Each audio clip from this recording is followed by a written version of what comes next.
Olá pessoal, continuando a nossa videoaula sobre ponteiros em linguagem C, agora nós vamos falar o uso de ponteiros em vetores. É bem interessante a gente entender isso. Por quê? Quando você declara um tipo vetor, ele vai ter um tamanho fixo. Como a gente chama, ele vai armazenar uma quantidade de memória contígua, tá? E você faz isso por meio da declaração. Um exemplo, ele coloca aqui nesse slide, aonde ele cria, um vetor chamado A com 5 posições do tipo byte. Quando você faz isso, o que vai acontecer? O tipo vetor vai na memória principal e aloca 5 posições de 4 bytes, tá? Agora, quando você fala em ponteiro, você não tem esse armazenamento fixo, tá? Você utiliza um endereço de memória. Você utiliza um endereço de memória. Por esse motivo, quando passamos um vetor como argumento para uma função, seu conteúdo pode ser alterado dentro da função, pois estamos passando na realidade o endereço de início do espaço alocado para o vetor, tá? Vai ficar mais claro essa ideia da diferença entre você definir um vetor de forma fixa e definir um vetor por ponteiro no próximo slide. Aqui nós temos esse caso, ó. Eu tenho a função zeravet e o programa principal. No programa principal, eu tenho o meu vetor 1, 2, 3, 4, 5 e a minha função zeravet. O que isso vai acontecer? Quando eu mandar o vetor aqui, ó, o vetor de entrada, e inicializar esse vetor, o que vai acontecer? Ele vai zerar o vetor, mas só dentro da função. No programa principal, ele ainda vai continuar valendo 1, 2, 3, 4, 5. E como que eu faço para que essa alteração também ocorra em vetor? Aí sim, temos que fazer isso aqui, ó. Aquela ideia do ponteiro.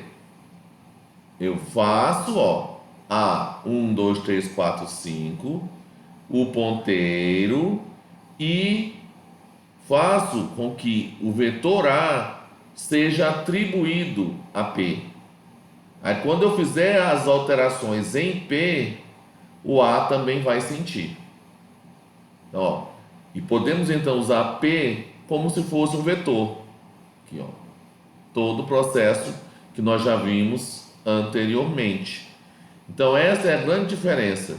Nesse caso, você só altera dentro da função, né? E aqui, ó, quando eu faço o uso do ponteiro, eu altero também no programa principal. E aí ele coloca, né, ó, uma variável vetor, diferentemente de um ponteiro, ele possui um endereço fixo, né? Então você não vai conseguir atribuir um vetor dentro de um vetor fixo, tá? Como esse caso que nós estamos vendo aqui, ó. Eu tenho esse vetor, né, ó, que eu criei 1, 2, 3, 4, 5 e depois eu peço para atribuir atribuir A em B. Não vai dar certo, por quê? Porque eu coloquei um tamanho fixo para que recebesse A. Como que vai dar certo então, Neucileno? Para fazer isso, aí eu tenho que definir B como ponteiro. Porque quando eu defino B como ponteiro, esse meu A que eu criei aqui, ó, né, e inicializei com 5 posições e atribuo ele a B, aí é corretamente. Porque lembra do nosso início de aula hoje? Quando a gente está falando que o vetor, ele também pode se comportar como um ponteiro, que é esse caso que nós estamos vendo aqui, ó, em que eu não coloco o tamanho fixo, mas quando eu inicializo ele, eu defino o tamanho do vetor. Só que eu só posso atribuir este vetor para um ponteiro. Eu não posso atribuir para um vetor de tamanho fixo, tá? Por quê? Porque vai me dar um erro de compilação. Por que disso? Porque a linguagem C, ela é estruturada dentro de função, né, no caso de vetores e ponteiros, né, que somente quando é esse tipo ponteiro, né, que eu não defino o tamanho dele, eu defino pela inicialização dele, eu só posso atribuí-lo a um ponteiro para poder manipular. Eu não posso atribuir a um vetor de tamanho fixo, tá? Vai me dar um erro de compilação. Esse é um cuidado que vocês vão ter que ter, porque vai surgir essa situação em que você tem um vetor inicial nesse estilo que você inicializa e você quer manipular ele. E para poder manipular em outro vetor, você só pode manipular se ele for do tipo ponteiro, tá? Então, essa é um cuidado que vocês têm que ter. E aqui ele mostra, né, nesse exemplo, né, ó, ele cria o meu B, recebe e faz toda a operação e não vai haver problema. Agora, o uso de ponteiros com funções. Nós já vimos um pouco disso, só que nós vimos o uso dos ponteiros na passagem de parâmetros, né? Como a gente pode utilizar os ponteiros para simular parâmetro por referência. Agora, nessa parte da nossa videoaula, eu quero mostrar para vocês como que você pode usar o próprio ponteiro, tá, como parâmetro. Aqui, ó, o caso, né, ó, eu criei um vetor, né, ó, naquele formato que eu falei, né, sem definir tamanho e inicializei ele. Quando eu inicializo, eu defino o tamanho dele. E aí atribuí esse vetor 1 a um ponteiro, ponte1, e passei ele para o meu zeravete, para zerar o vetor. Então passei o zeravete, ó, ponteiro 1, tamanho 5, certo? E aí o que foi que eu fiz? Agora aqui dentro, ó, eu vou zerar e eu passei o meu ponteiro. E dessa forma, ó, ele vai alterar o conteúdo, né, que era 1, 2, 3, 4, 5, para 0, 0, 0, 0. Não. Um ponteiro passado para uma função permite que o conteúdo apontado por ele seja alterado. Tá? Então, dessa forma, aqui é que eu consigo alterar o conteúdo de VET1. Tá? Porque eu utilizei um ponteiro para passá-lo.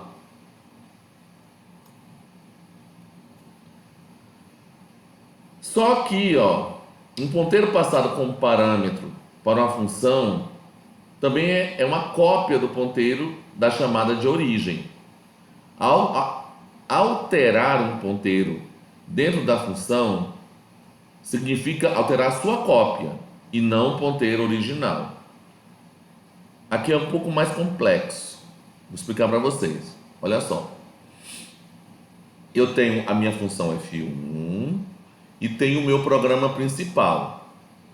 No programa principal, eu tenho o VET1, né, que recebeu esse valor inicial, e o VET2, que recebeu esse valor inicial.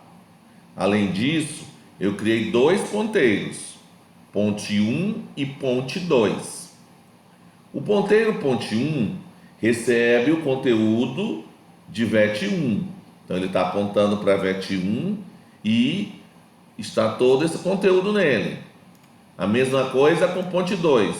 Ele aponta para VET2 e tem esse conteúdo aqui.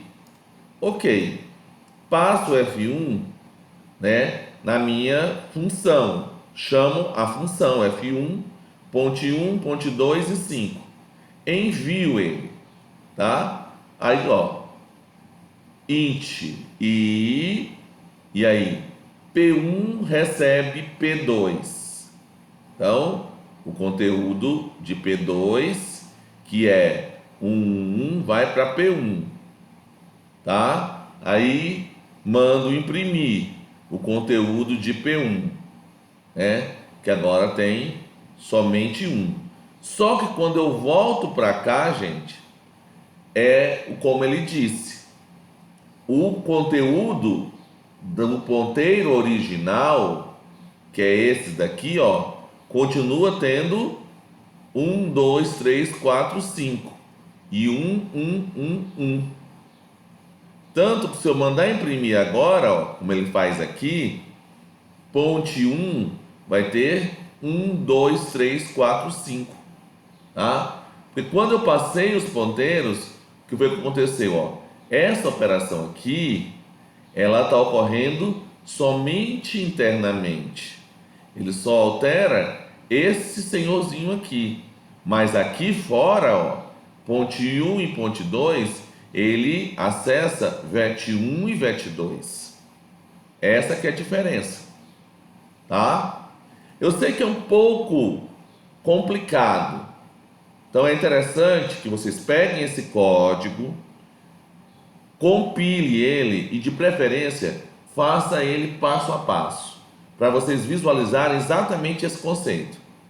Que se eu tenho, né, ó, os meus ponteiros originais que receberam esses dois vetores, passo ele como parâmetro e nesse parâmetro, né, esses ponteiros que eu coloquei aqui e toda a operação que acontecer entre eles não afeta o ponteiro original, somente a cópia, que é P1 e P2.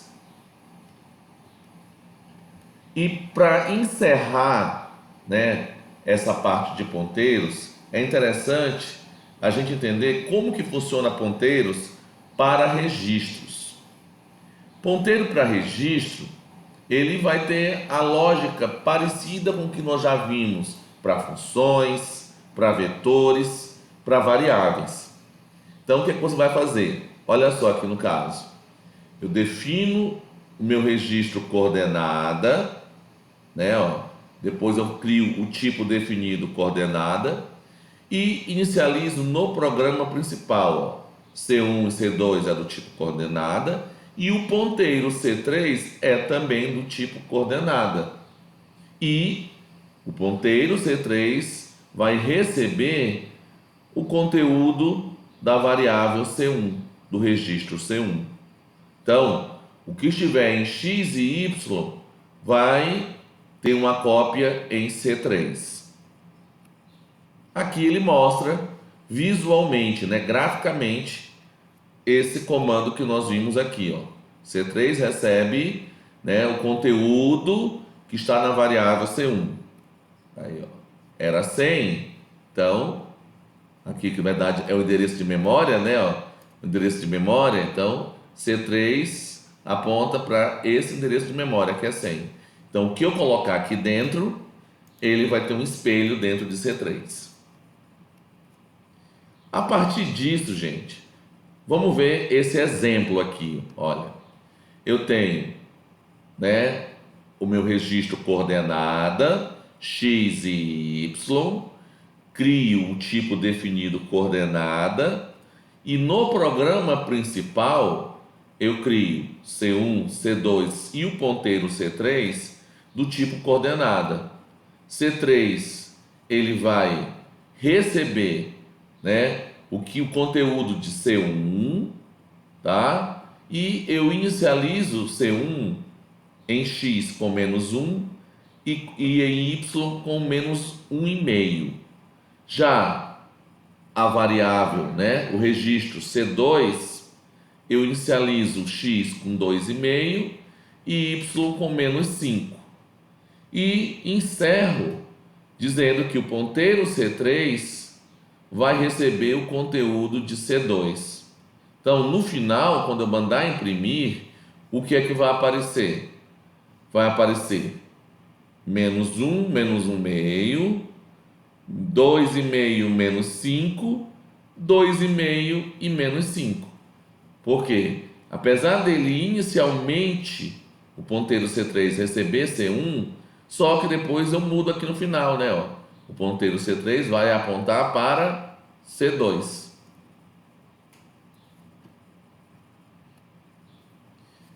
E aqui ele, né, mostra como que é o layout para manipulação de ponteiro em registros. Então, ó, para acessarmos os campos de uma variável struct via um ponteiro, podemos utilizar o ponteiro asterisco, juntamente com o ponteiro ponto, como de costume. Aí ele mostra aqui o exemplo, gente, ó.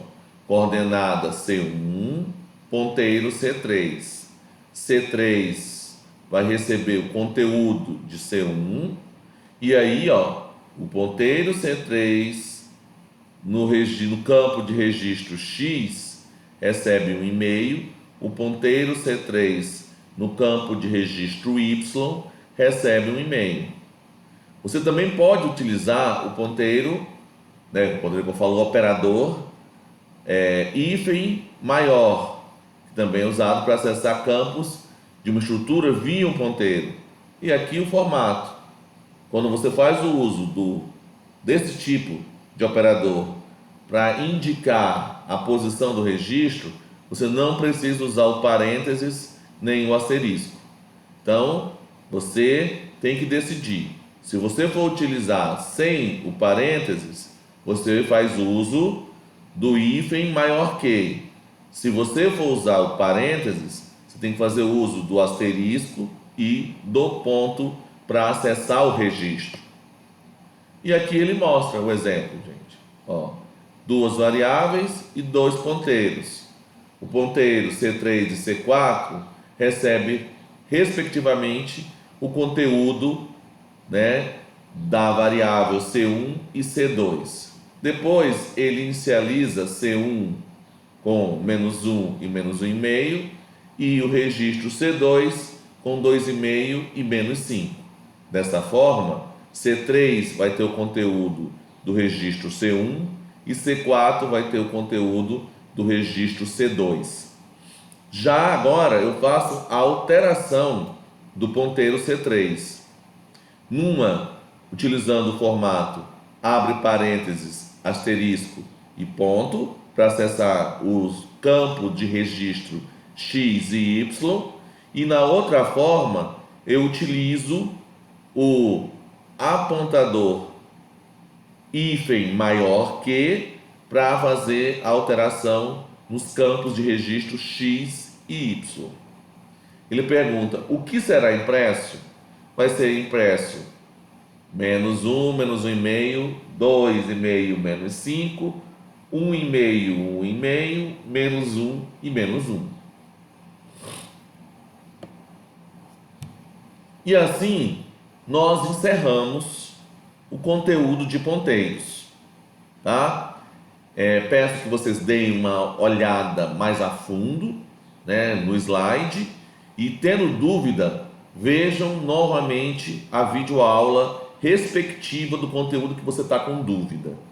E a dúvida persistindo, pode colocar dúvida lá no nosso fórum de dúvidas, tá? E aí nós ficamos com dois exercícios.